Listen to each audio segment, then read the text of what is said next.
Good afternoon, and welcome to the In My Opinion show. I am Henry Hatter, your guest today. My guest on the Opinion show today is Ron Mann. Ron Mann is a public speaker, a historian, and an artist, and who dwells a lot into public policy as it relates to human beings, particularly those who are left behind or disserviced. Welcome, Ron, to part two. Beautiful day. Yes, this is, folks, this is part two of the preceding discussion. And Ron, I want to start out by asking you, has American leadership, now I'm talking about the leadership, have they driven the people? Now, it's the leadership that drives the people. The people are supposed to do just the opposite. Right. But has the leadership itself driven people to madness by pursuing issues that the American public is not interested in? For example, war, for example. Vietnam was one of those. They were not interested in conducting that war. They have been only lucratively warm in Desert Storm and many of the other skirmishes that we have. Is it our leaders that's driving this? It's not just evolving from the ground up from people, but people have to be motivated or driven to do something. Or you have a different opinion of that? Well, no, the leaders are doing this to us for the opportunists. They're opportunists. They're looking to go to take over somebody else's land, utilize all their jewels or what they have that they can trade, swap, and take. And so the leaders are using this to just drag us down into this country, and they keep doing it over and over and over. It's like a repetitive thing, and after a while, the people look at them and go, "They're nuts. They can't even get anything done at all." And they want us to agree to this, and we can't agree to things like that over and over. We're sheep, or they'll be calling us sheep. So we're not sheep. How do you think that people ought to react to that? Now, remember, I spoke about the leaders directing our actions onto the people, when the people are supposed to, that's supposed to be a reverse thing. The people are supposed to have some idea of which way they want to go, called a vision. Right. And how do you suppose that if we're moving in counter current to what people want, how do you propose that we ought to change this? What should we be doing?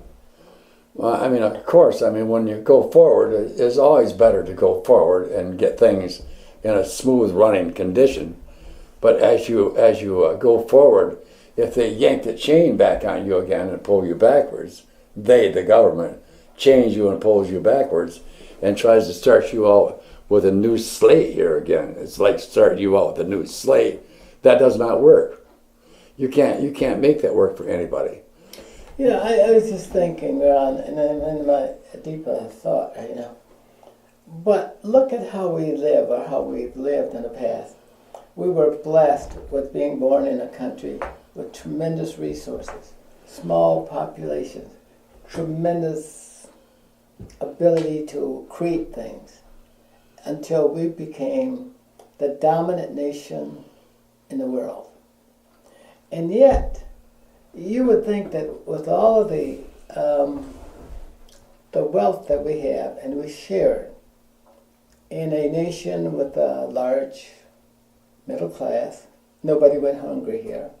They still don't go hungry. They may want to live like kings and queens, but they don't live that way, but they can't afford it. Right. But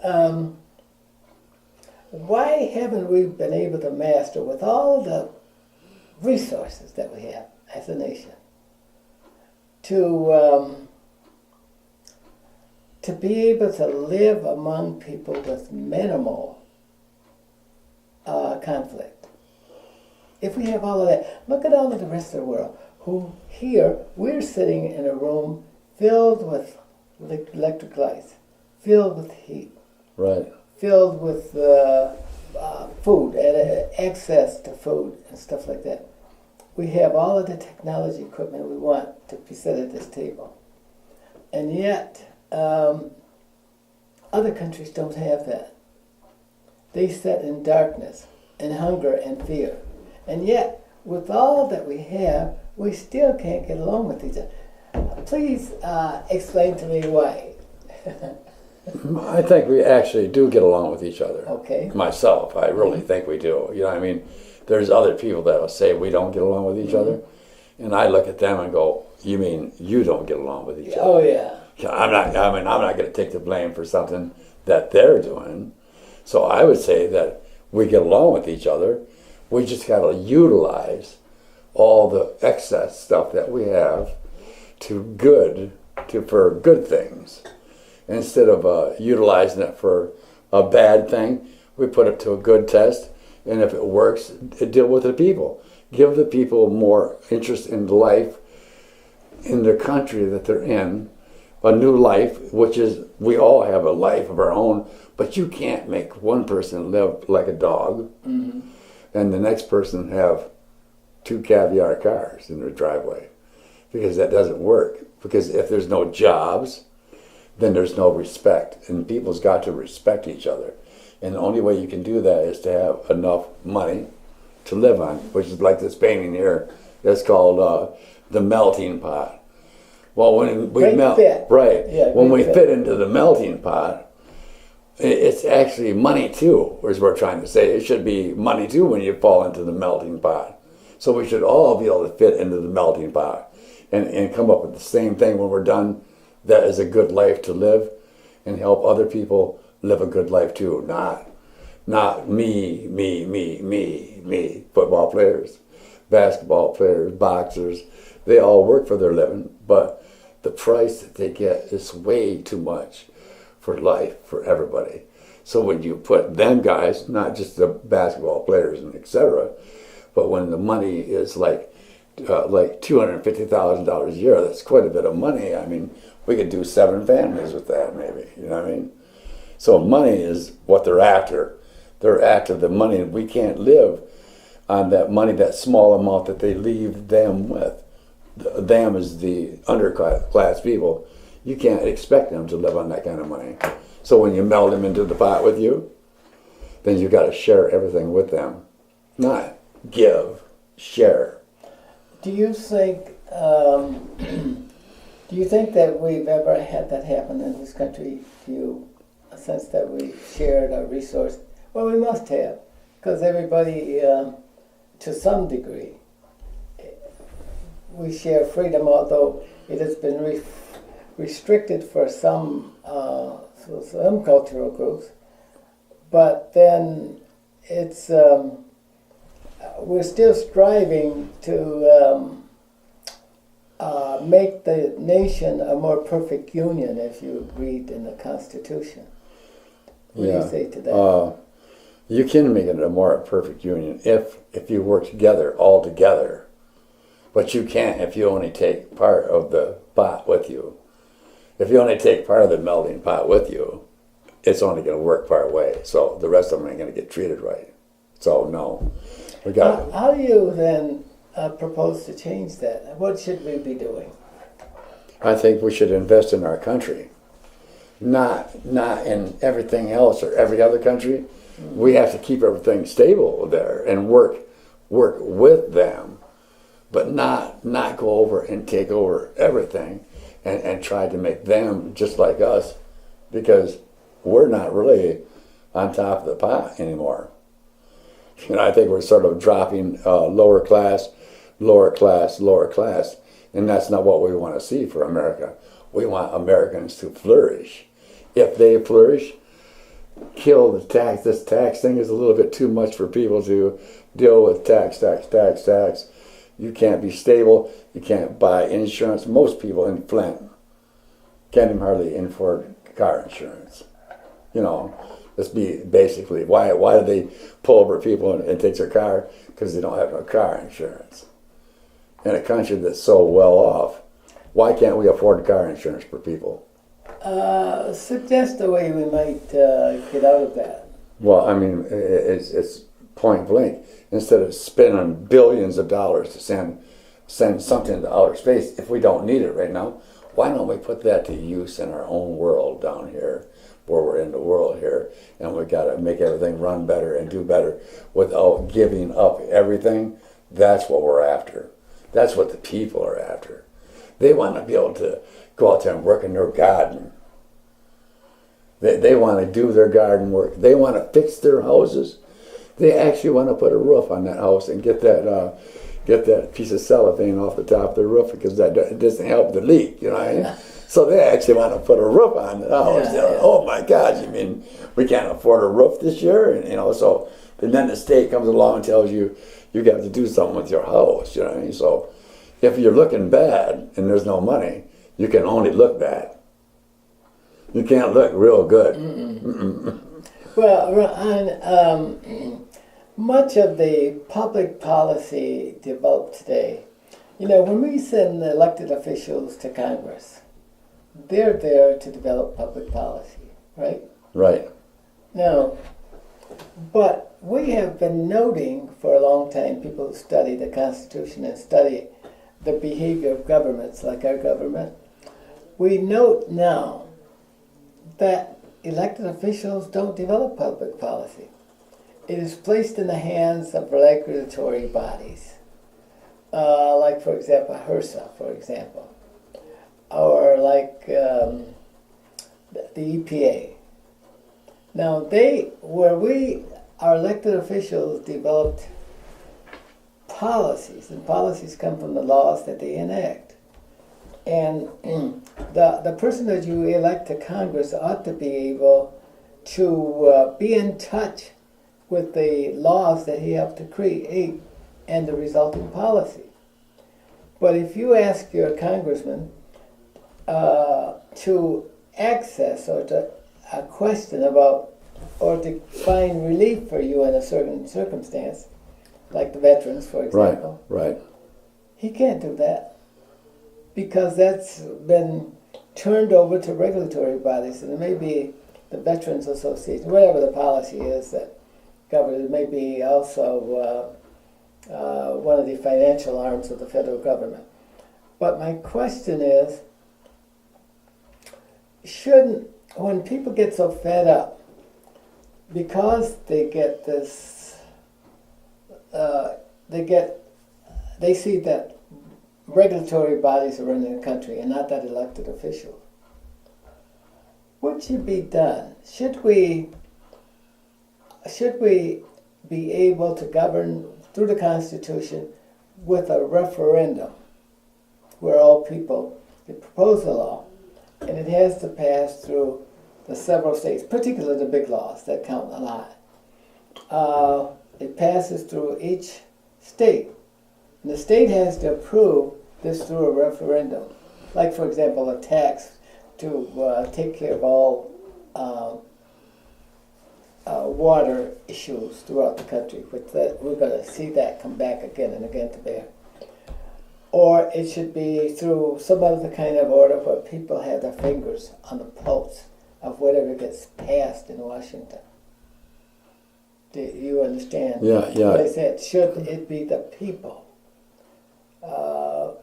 Should the leaders' actions and efforts go back and reflect the needs of the people? Reflect the needs of the people that the people had requested for that to be done, if that had been requested to do. Again, it's right back into passing laws like tax laws on anything they want to sell or something like that. Then we need to do that rather than to tell people. Where am I trying to go with this here? People can't live by a law that you can't see or understand. If you can't or influence, right? So it's like you're looking at it and you're all into the negative part of it. So you get nothing out of it because all you can see is the negative part of it. Yeah, that's what some of the bad laws are, and we have those. Well, do you think a good law is when more than 50% of the people benefit from it? more than 50% of the Yeah. people benefit from it. That would be Then it depends on what it is. You know what I mean? Actually, you know what I mean? So yes, if more than 50% of the people are going to benefit from it, then that's the majority. yeah, that's what I mean. That's the Yeah, majority. Now, right. that's the key point. Right. Okay, now, have we lost sight of allowing the majority to decide for us? And is there something wrong at certain times with that kind of rule? Yeah, we've lost it. Yeah, We've lost it because voting really doesn't work sometimes. You know what I mean? It seems like it's working, but it really doesn't work. but that you does sound like it ought to be the rule. 50% of Right. the people decide the Yes. outcome for a law. But sometimes laws may be unjust or unfair. And what would you ask to deal with that in certain circumstances? A better way to vote. You know, a better way to get to voting, because you're not getting the voter out there anyway right now. We're not getting a big voter that's going nowhere because they've lost interest again. They've lost interest in what the country's doing because it's craziness. You know what I mean? Because you can start going and somebody's voting for this guy here, and all of a sudden they don't want him there no more. They throw trash at him, and that voting part is gone. So you've lost either a good man. Mm-hmm. So This is really some good conversation. I hope our listeners are listening to that about how public policy development has changed over the years. yes, And people are upset because they get no feedback from their elected officials. And that question is, what is the function of elected official? Why not just have an executive office if that's all you're getting? right. Because he's Yeah. just a mouthpiece. Yeah. Just a mouthpiece, and then he's not even telling anybody.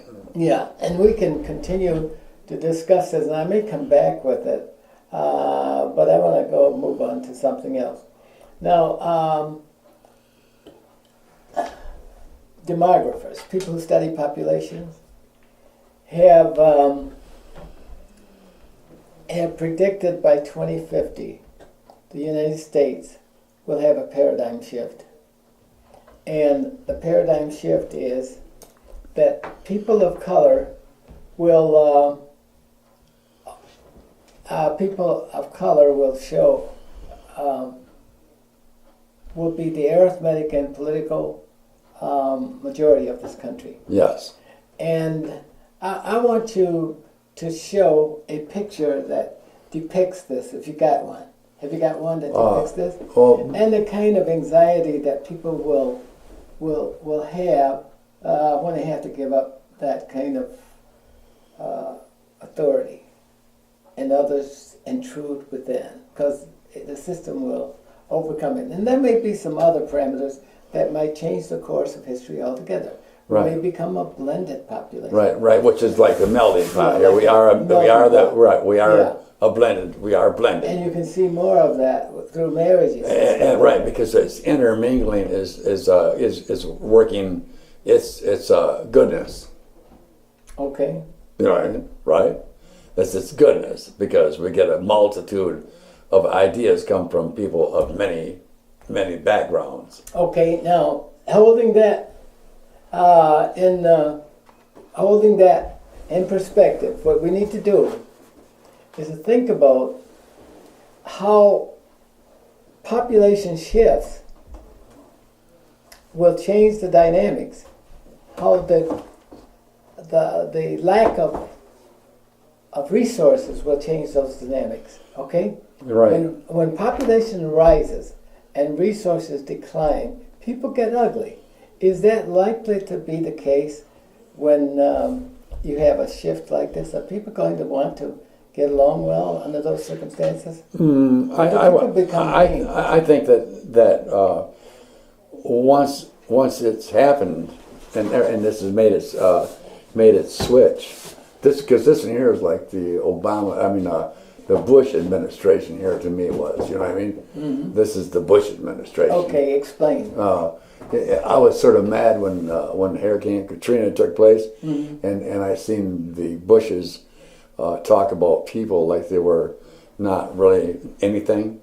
Because they did, Yeah. sort of, because Okay. they downgraded the blacks, and they shouldn't be living there and all that there, and all it was entertainment people, and they should have moved on. Well, that was terrifying for them people Okay. to have that happen to them, because it was in a combat zone. Boom. So if this can happen, which is all money. This is big money. This is all the big money. This is the twins, the Bush. They were in charge of that administration, and they've done a lot of wild, different things to our country that we still don't know what they've done in actuality. Right from the Twin Towers on down, we don't really know who or what has been done to us from administrations, free, not just Democrat or Republican. Everybody. It's a whole public policy issue. Yes, Again, isn't it? yes. Whether it's foreign policy or domestic policy. This is what this picture depicts. Right? Yes, yes, yes, And it was a failure, you say, beginning in the Bush administration? yes, yes. And the Bushes. What cultures were impacted by this? Well, I mean, the black community community? was involved really heavily. You used Katrina Yeah. as one of those? Yeah, Rita and Katrina both. Okay. They did the same thing on both of them. They was dehumanizing them at the same time. Where does it show them being dehumanized here? Because it was just the idea that this was more right than what was going on. Okay. You know what I mean? Okay. So I just did that administration, and I did one on like the Obama administration, but it's not, and it's never nothing against.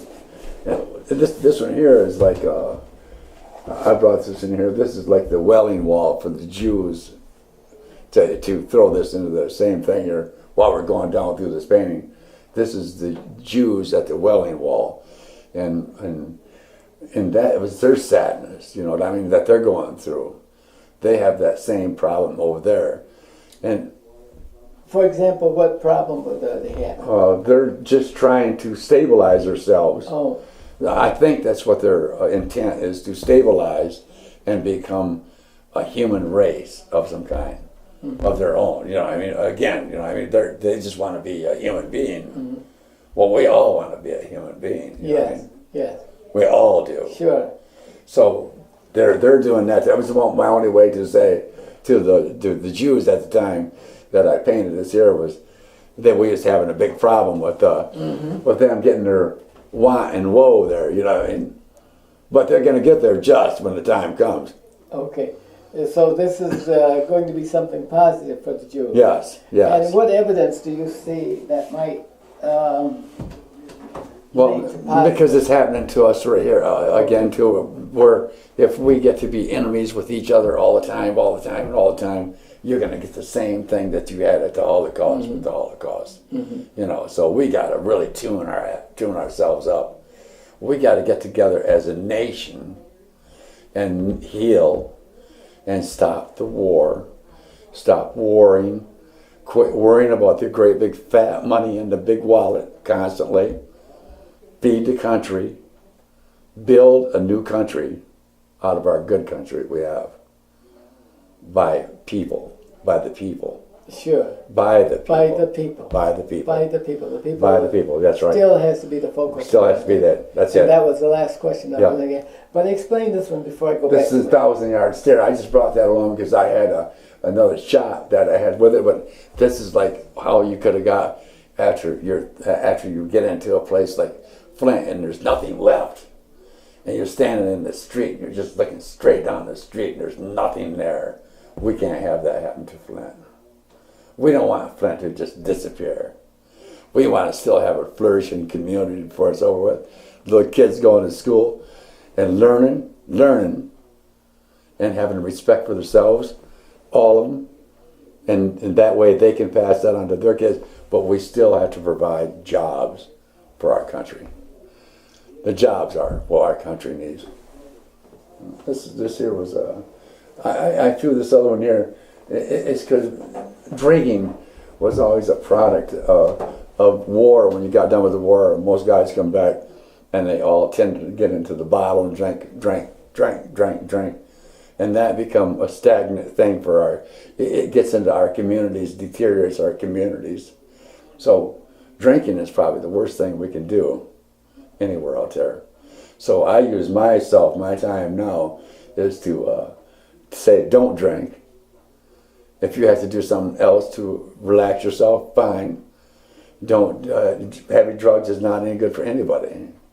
So I would consider drugs is a bad thing for people. Oh, well, that's good. You know, we're not encouraging young people to go out. No, not at all. Right? No, because they got to be able to get a future. You know what I mean?